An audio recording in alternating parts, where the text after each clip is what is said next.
Have you ever felt like you're shouting in silence? You talk a lot, you offer brilliant ideas, but everyone's eyes drift away.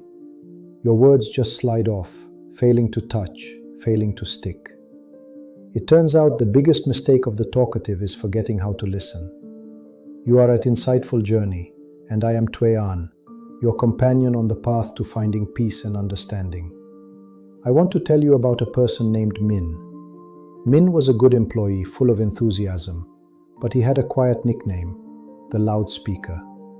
In every meeting, as soon as a problem was brought up, Min immediately would unleash a torrent of ideas. He believed that the best person was the one with the fastest solution.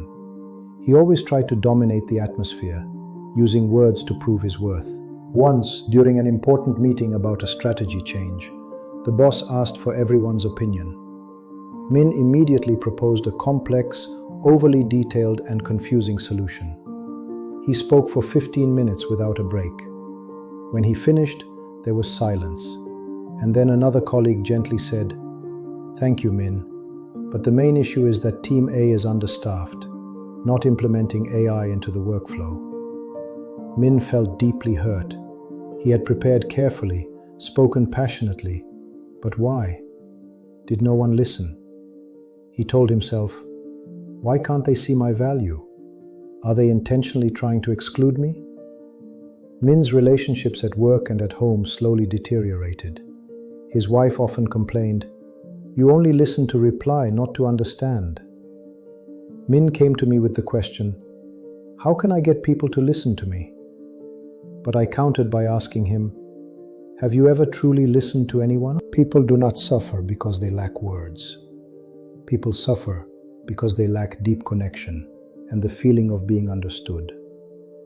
Communication is not about transmitting information. It is about exchanging emotions. Your words only carry weight when they are built on a foundation of genuine listening. The critical point is this: you must become the best listener before you can hope to become the most listened to speaker. Most of us are trapped in the loneliness of the speaker. We talk to vent, to prove, to fill a void. But we forget that everyone carries within them a void that needs to be listened to, and that understanding is the only bridge. Listening is an art, and the listener is an artist. We hurt because we use words to build a wall of separation, and then blame others for not stepping over it. In psychology, this is the issue of the need for validation. When we talk too much, we are using words as a tool to beg for recognition. Please see me, please see my value. But ironically, true communication comes from a state of not needing to prove anything.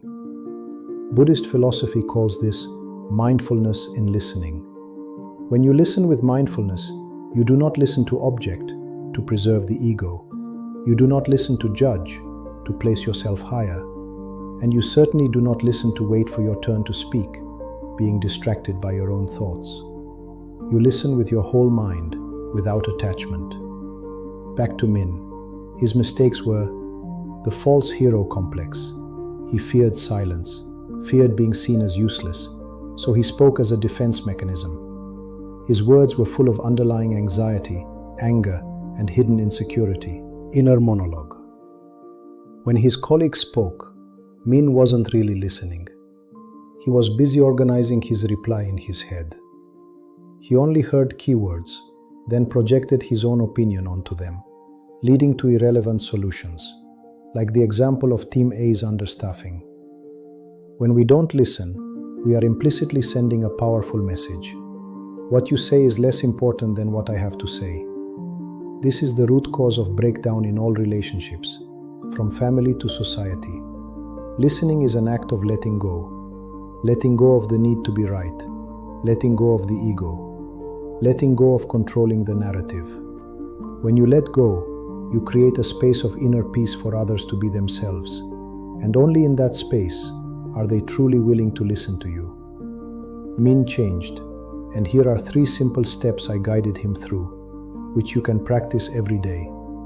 Step 1. Pause and feel. Before speaking, pause for 3 seconds.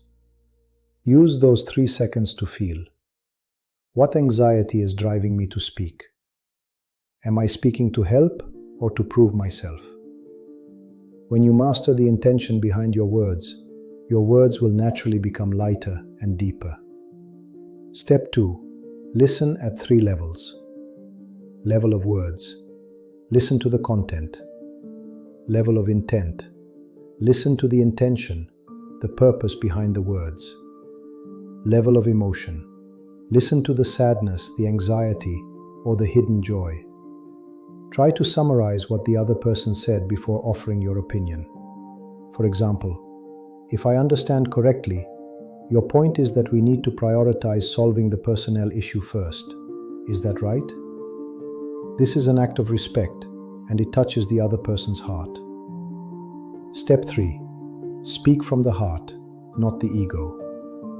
When it's your turn to speak, talk about your experience, not your absolute truth. Share humbly without imposing. Min started by saying, I understand the concern about the process. Based on my experience in the previous project, I think we could. His words suddenly became sharper and more acceptable. Min realized he didn't need to be the loudest person. He needed to be the person who connected the deepest. Min's journey of change teaches us a profound lesson. The true power of communication lies not in the words you use, but in the silence you create for others to step into. Remember, every person is a story that needs to be told, and a heart that needs to be listened to. Don't rush to fill the void with words. Learn to sit in the silence, to listen to your own inner voice and the voices of others. When you feel complete, you will speak from the stillness within, and then your words will naturally touch hearts, without you having to strain to prove anything. You were not born to please the world. You were born to become the most peaceful version of yourself. If this video has brought you a little peace, please leave a like so I know my effort has been useful. Share your thoughts in the comments. I, Tuệ An, read every single line. Remember, I am still here if you need me.